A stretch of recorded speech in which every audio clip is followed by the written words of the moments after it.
Last summer, I released my top 50 when my coaster count was at 310. I'm now at 398, and there has been some shifting in my rankings as well as new entries. The shifting has to do with gaining better perspective as to what I like best, as well as the wearing off of some recency bias with my last list. I have still only visited parks in the United States, plus Canada's Wonderland.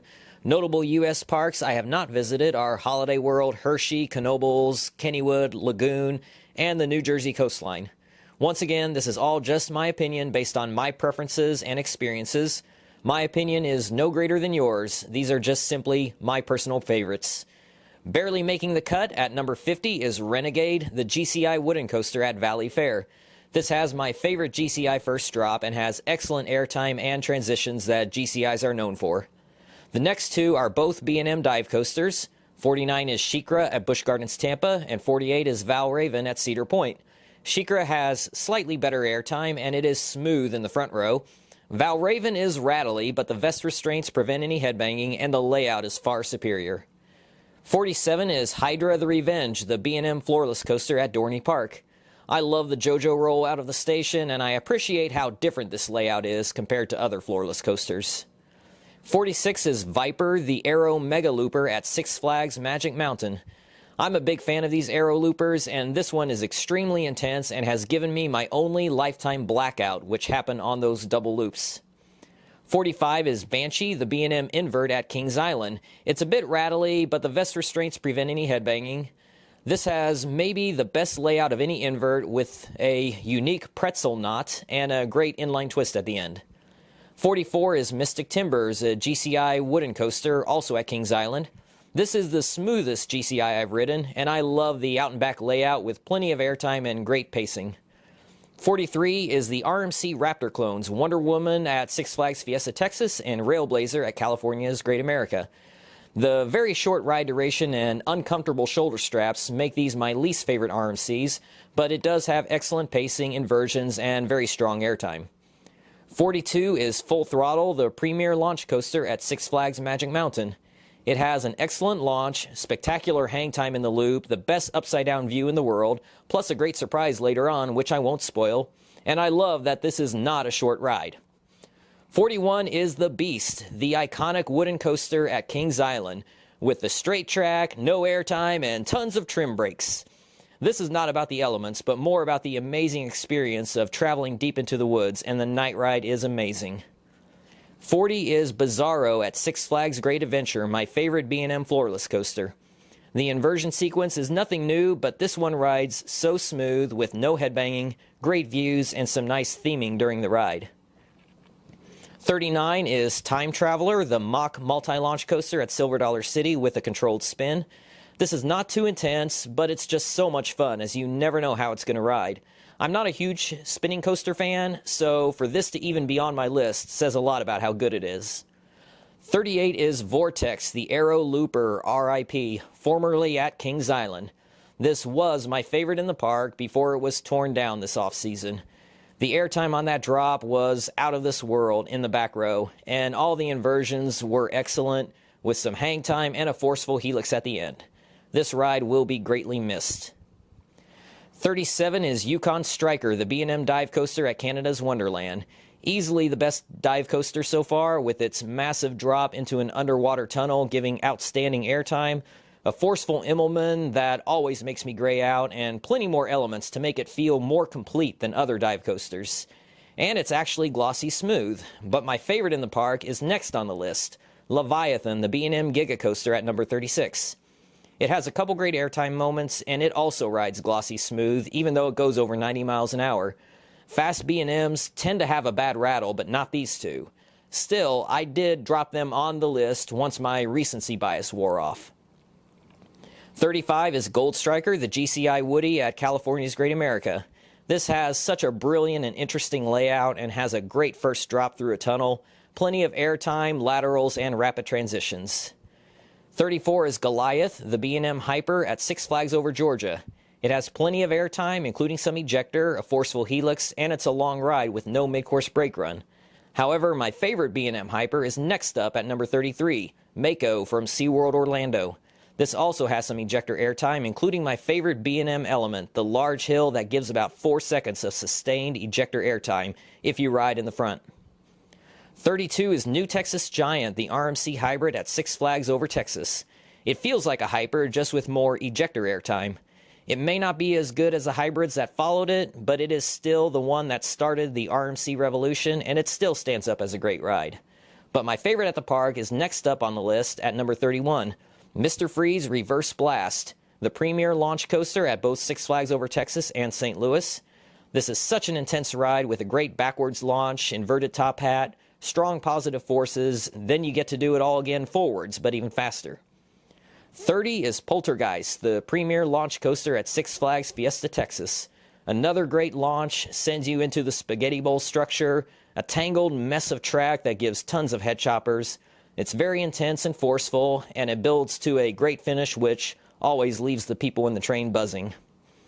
29 is Prowler at Worlds of Fun, my favorite GCI Woody. I love the out and back layout, and this one goes out into the woods, and I feel that the roughness of this actually makes it better.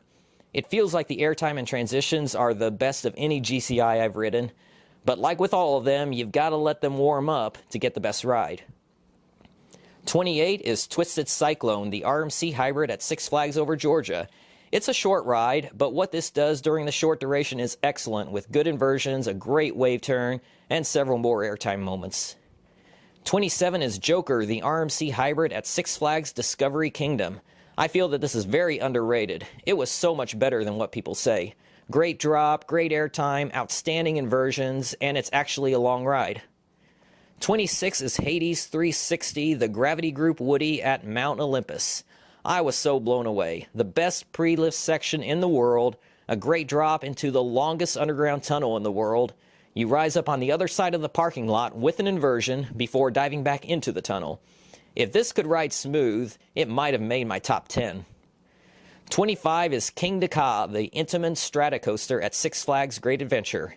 That launch is insane, taking you to 128 miles an hour. You rise up to 456 feet. It's the tallest coaster in the world. I just wish this didn't have those unnecessary over-the-shoulder restraints. 24 is Lightning Run, the Chance Hyper GTX at Kentucky Kingdom. Why are there not more of these? It's not too tall or fast, no inversions, and the airtime is not too extreme, so people who are scared of those things can still enjoy this. But it's still great enough for us crazy enthusiasts to enjoy. The airtime and variety of elements are excellent. It has the best universal appeal of any coaster on this list, and it wouldn't be expensive for a park. There should be more of these around the country and the world. 23 is the Superman Ride of Steel Clones at Six Flags America and Darien Lake. Yep, straight track the ride. But that hill after the straight track is one of the strongest airtime moments I've experienced.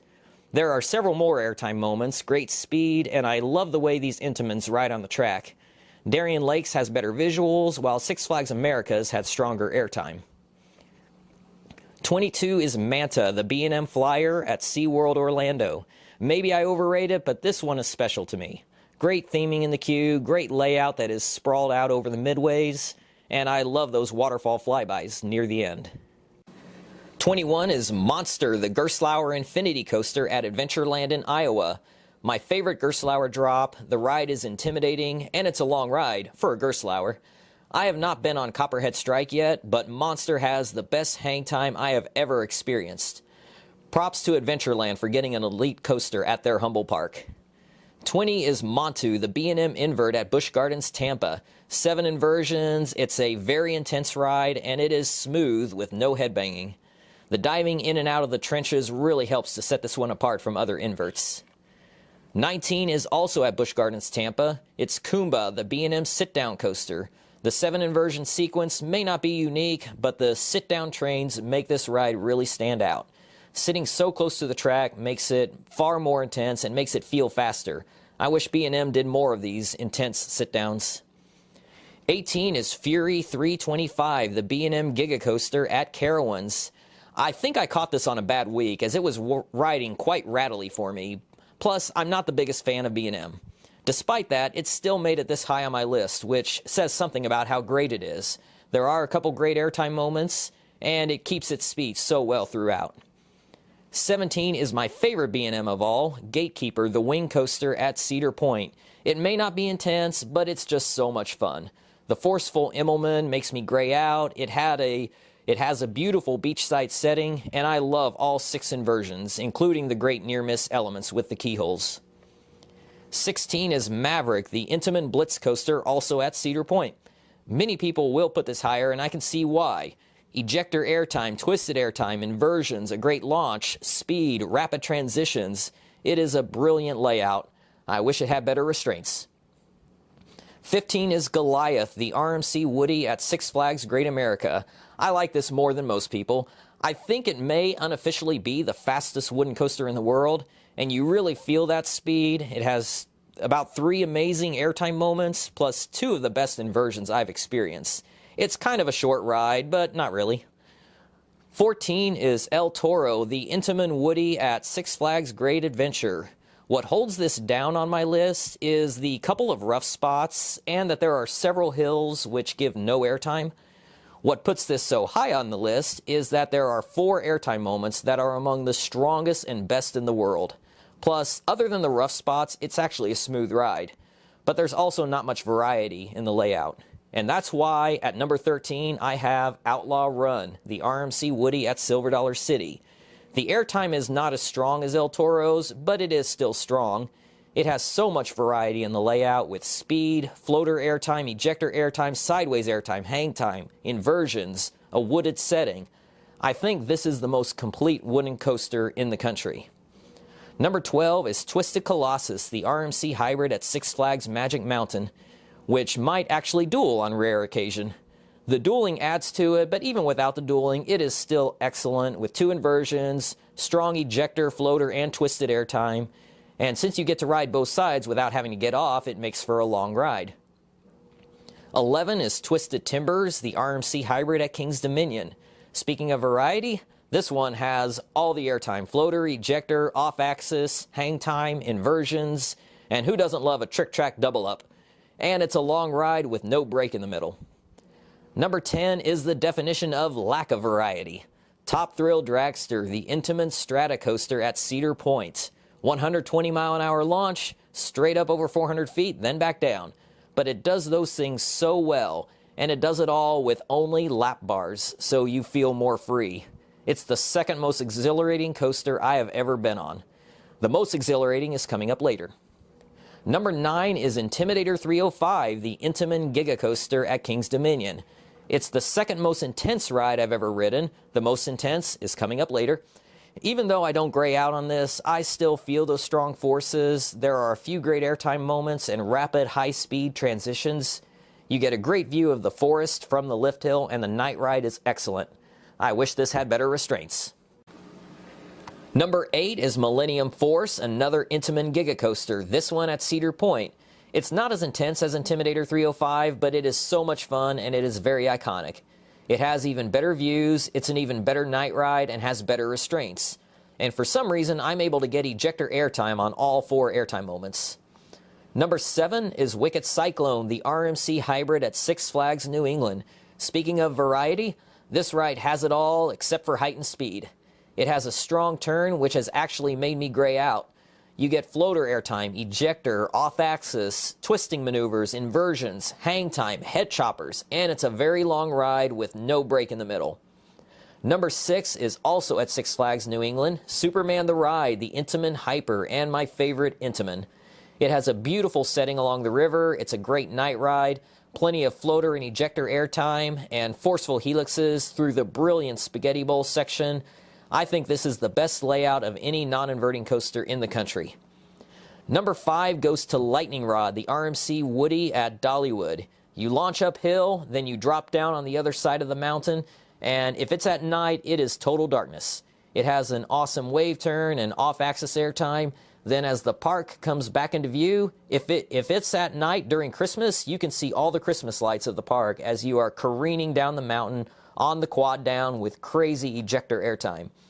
If this had an inversion and if the restraints didn't come down tighter as you go along, this could have been my number 1. Number 4 goes to Iron Rattler, the RMC hybrid at Six Flags Fiesta, Texas. People that know me will be surprised that I dropped this a couple spots. Iron Rattler and the park had a terrible 2019, but it is still a great ride with my second favorite drop on any coaster. My favorite is coming later. The drop off the quarry wall and into the wall is legendary. It's a great night ride, made even better during Christmas with all the lights in the park. This does have an inversion and the restraints do not come down tighter, which is why it's ahead of Lightning Rod. Number 3 goes to Storm Chaser, the RMC hybrid at Kentucky Kingdom. My gosh, what a ridiculously strong ride. Don't let its short height fool you. This has some of the strongest ejector airtime on Earth, and the elements are absolute genius. It also has the twisted airtime that I love, plus inversions, and even a forceful helix at the end. Kentucky Kingdom does a great job keeping this riding in top form. The airtime strength might be too much for some people, but I totally love it, and it's actually still a candidate for my number 1 spot. Number 2 is going to be Steel Vengeance, the RMC hybrid at Cedar Point. Speaking of variety, this one has everything except strong positive G-forces. It has ejector, floater, and twisted airtime, height, speed, 4 inversions, tons of head choppers, and it's a very long ride. It has the most airtime of any roller coaster in the world. However, it's no longer my number 1. My number 1 coaster is out in California, and it even has a song that plays during the ride. You know what it is. It is Pacific Fruit Express at Happy Hollow Zoo in San Jose. This E&F Miler coaster is so much fun with its airtime hills and the... Oh, wait. I'm looking at the wrong list. That's my favorite kiddie coaster. No. Here we go. My overall favorite coaster is indeed X2, the Aero 4D coaster at Six Flags Magic Mountain. It's the most intense and most exhilarating coaster I have ever ridden. This has my all-time favorite first drop, taking it face first. You're on your belly, on your back, facing forwards, backwards, on the left side of the track, on the right side of the track. It is just completely insane. It doesn't even feel right to compare this to other coasters because it's so different from anything else I've ridden. There is nothing else like it on this side of the planet. And I know I need to ride Ejinika in Japan because it's supposed to be an even better version of X2. But that's my list. Let me know what you thought of it in the comments, and let me know what your favorites are. Again, this has just been my personal opinion. I would expect and hope that your list would be different. That's what makes these so interesting. Thank you all for watching, and I will see you next time.